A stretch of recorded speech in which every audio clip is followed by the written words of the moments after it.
इस वीडियो में हम आर्टिकल 6 के बारे में बात करेंगे।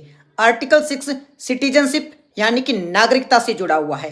अगर कोई व्यक्ति बंटवारे के बाद पाकिस्तान से भारत आया है तो उसकी नागरिकता से संबंधित जो भी नियम है वो आर्टिकल 6 में लिखे हुए हैं। इसमें दो प्रकार के नियम हैं। अगर कोई व्यक्ति 19 जुलाई 1948 19 जुलाई 1948 से पहले पाकिस्तान से भारत में आया है और अगर उसके माता पिता, दादा दादी या उसके नाना नानी इनमें से किसी का भी जन्म भारत में हुआ है तो वो भारत का नागरिक मान लिया जाएगा। और अगर कोई व्यक्ति 19 जुलाई 1948 के बाद पाकिस्तान से भारत में आता है तो उसे भारत का नागरिक बनने के लिए कुछ शर्तों का पालन करना होगा।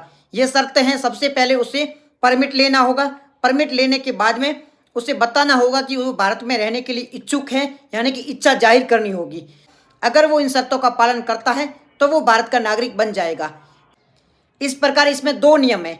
एक नियम है कि 19 जुलाई 1948 से पहले पाकिस्तान से अगर कोई भारत आता है तो अगर उसके माता पिता, दादा दादी, नाना नानी में से कोई भी एक भारतीय है तो वो भारत का नागरिक बन जाएगा।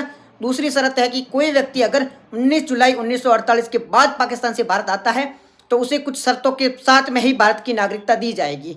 19 जुलाई 1948 की जो डेट है वो परमिट लाइन की डेट है, यानी कि इसके बाद में अगर किसी को भारत में आना है तो उसे परमिट लेना होगा। ये परमिट लाइन की डेट है, इस डेट को आप जरूर याद रखना। तो आर्टिकल 6 है वो नागरिकता से जुड़ा हुआ है।